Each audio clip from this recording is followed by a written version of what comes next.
Hi, it's Clozapine Fit and Lean here again. I just want to further expand on the anabolic androgenic steroid misuse video. It's just going to be a relatively short part two because I don't really think I went into enough detail about some of the behavioral side effects of misusing anabolic steroids, as well as also I want to expand on potential harm around not fully developed males using anabolic androgenic steroids, as well as also females using anabolic androgenic steroids, and also some of the ancillary medications, for example, like aromatase inhibitors, as well as also what we call SERMs, so selective estrogen receptor modulators, that are often used in an attempt as a sort of what we call post-cycle therapy, basically an attempt to hasten the recovery of the hypothalamic pituitary gonadal axis that is suppressed when you use exogenous anabolic androgenic steroids. So, basically, it is quite factually known, not usually, however, with sort of the lower doses of testosterone, but especially if you are dosing, anabolic steroids such as testosterone at high doses, so 600 plus weekly milligrams, and also particularly the synthetic analogs of testosterone such as trenbolone, fluoxymesterone, and oxymethylone, is that if you take these drugs, it is generally accepted that it does increase aggression, and in some people that increase in aggression can lead to a predisposition to serious violent conduct. This is just known to happen, okay? Now I'm quite a banal, placid kind of person. I'm not really at the moment anymore anything special. I don't scream and shout at things very much. But for example, if I take more than, say, 10 milligrams of fluoxymesterone, is within 20 minutes I am, my personality changes and I become substantially more aggressive and I am predisposed towards violent conduct. It was almost like it chemically disinhibits me. It's just something I can't use. Same thing, for example, with more than really 100 mg a day of oxymethylone, or for example, anything more than really sort of 300 milligrams weekly of trenbolone acetate, that I used to use. I don't use these things anymore. It's theorized the reason why it may predispose people towards violence is that in some people that are vulnerable, that basically have the genetics, is it changes the way that basically serotonin is modulated in the central nervous system, particularly in the limbic system, it seems. And this seems to literally cause personality changes. Okay, so basically things, for example, as I say, so predisposition towards violence due to aggression, increase, maybe mood swings. Okay, changes in sexual appetite, an increase in sexual desire, but decreased sexual performance. What else? Some people may become paranoid. For example, a girlfriend is cheating on them. These are, fairly common, neuropsychiatric side effects and behavioural side effects are noted amongst anabolic androgenic steroid abuse. Maybe not with testosterone, but as I say, certainly with some of the higher doses on synthetic androgens, as I say, like trenbolone, oxymethylone, fluoxymesterone, etc., etc. Now, I want to expand more about people using aromatase inhibitors. Now, basically, aromatase is an enzyme that kind of lives in your fat cells. It basically converts about what we call 0.34% of your serum testosterone into estradiol, so estrogen. Now, believe it or not, okay, people think, estrogen is just simply a female hormone. Only women need it. Well, actually, that's not true. Men need it as well. Now, women need much more of an abundance than what males have. Okay, but still, males nonetheless still need at least some of it. Okay, and if you have too much use of an aromatase inhibitor, okay, such as for example letrozole or anastrozole, okay, it's very, very easy with letrozole, especially, and someone with anastrozole, to just dose it too high by a little bit, and you can dial in your estrogen very accurately. So while using anastrozole, with your hormone replacement therapy regime, but if you just a little bit too much, and you over inhibit it, is now you can have low estrogen. You may have, for example, dry skin, neuropsychiatric changes, for example, like anxiety, ruminative thoughts, how can I say, loss of libido, erectile dysfunction, okay. And also, by the way, estradiol is neuroprotective. It protects against, oxidative stress of neurons, basically, so apoptosis of neurons to oxidative stress. And also, it's very important for the endothelial membrane of your blood vessels. You need some of it. If you over-inhibit it, it's bad news. And I just want to say as well, there's another aromatase inhibitor used. It's so-called exemestane. Okay, so brand name is Aromacin by Pfizer. Much more of a better drug, and I'll explain why.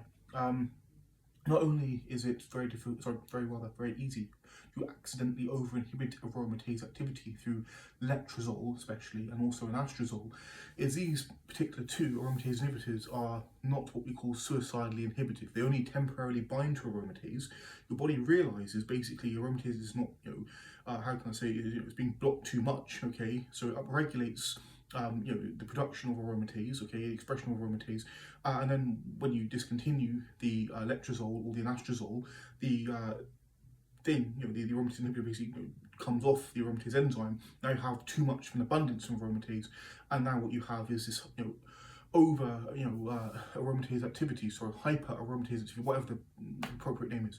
What happens here is basically you now have too much aromatase, okay, so you go from having low estrogen to literally in a few days you now have high estrogen, and this can cause mood swings, basically water retention leading to high blood pressure and facial bloating, okay, gynecomastia, erectile dysfunction, depression in men, and even potentially suicidal ideation, okay. So very, very serious. Exemestane is what we call suicidally inhibitive. So when it actually hits the aromatase enzyme and basically it inactivates it permanently. So if you withdraw the drug, you don't get this rebounding effect. So very important. And by the way, I just want to say, as I just mentioned, is estrogen has all these neurological effects. Yeah, it is actually a neurosteroid. So actually, aromatase inhibitors like anastrozole can actually go across the blood-brain barrier into the brain, where it actually inhibits aromatase in the brain. And as I said, if you do this, you can, as I say, have neuropsychiatric problems, as I just aforementioned. Exemestane doesn't do this. Exemestane, by the way, is actually a very good aromatase inhibitor.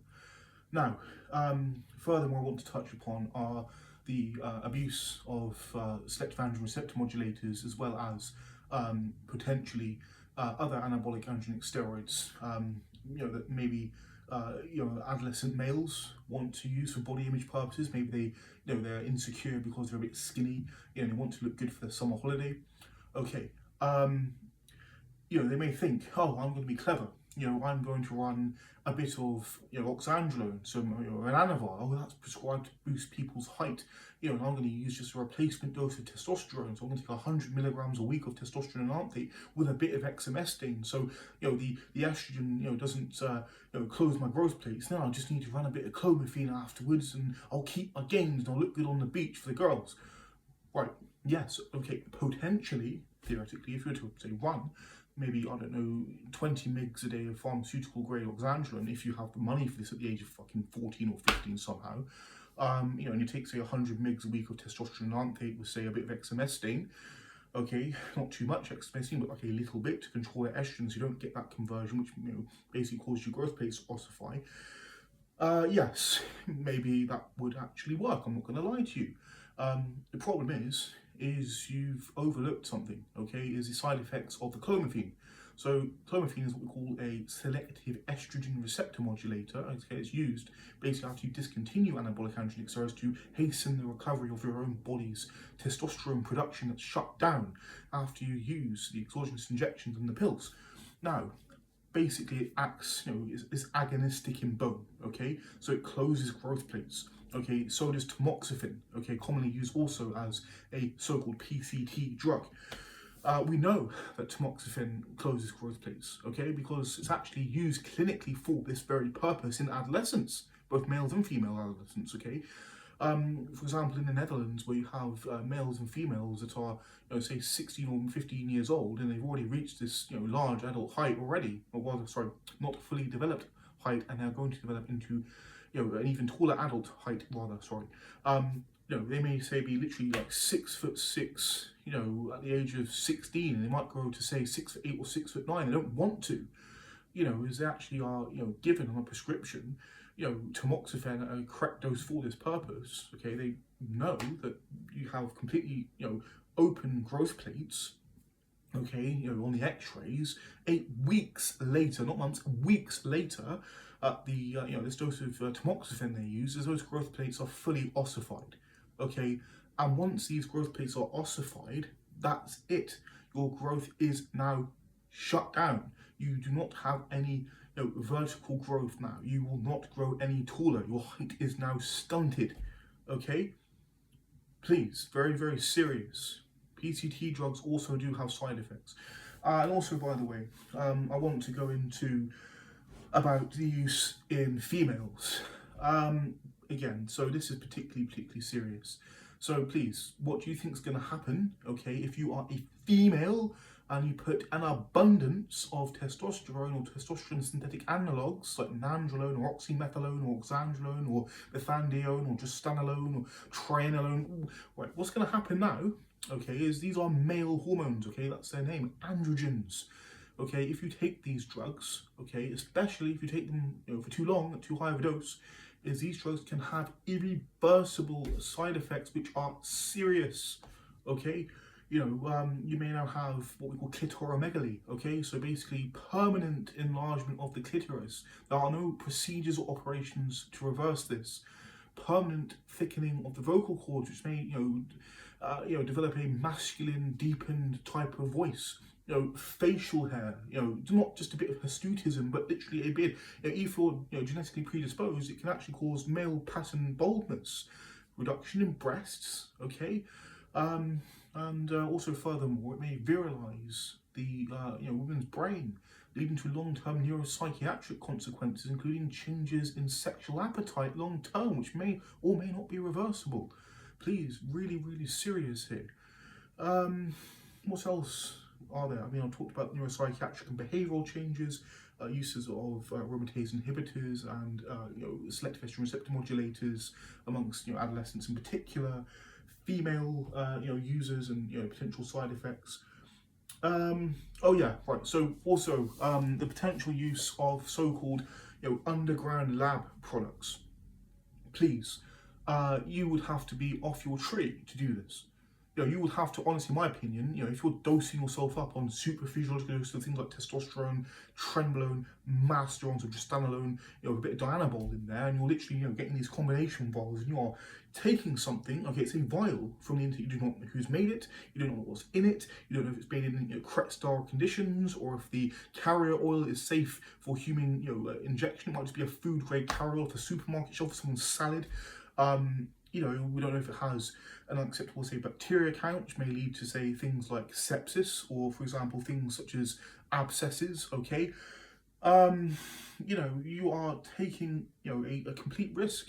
You are getting drugs with someone, not a pharmacist with a qualification, okay? They're not in a sterile setting like, an actual, a manufacturing room for pharmaceutical products. They might not even be dosed accurately. There might even be heavy metals, in the raw materials they're using, which may accumulate in your cells and give you, central nervous system problems. You are using basically, essentially, clandestine manufactured, compounds just so you can look a certain way. And as I said, is the risk of using underground labs is particularly large, as I said, because they are not pharmaceutical products. It's bad news. So that's also, of potential risk. Now, I've got to be a bit mindful here, because I can't make the video any real longer, because it's going to exceed 15 minutes, and that's going to cut off my ability to upload it. So, I think I've covered most of what I wanted to say, in addition to the first video. So, please, it's a big difference, okay, if you are in my situation where you have male hypergonadism and you are, needing, okay, replacement to, sort of optimal levels, okay, of testosterone, okay, versus, using underground labs and taking like 5-fold, 10-fold or more the dose, so you can be a heavyweight powerlifter and, basically, look good in your underpants on a stage, okay, please. I've turned my back on anabolic steroid misuse because I am just too scared of the consequences. I want you to understand that too, okay? Signing out.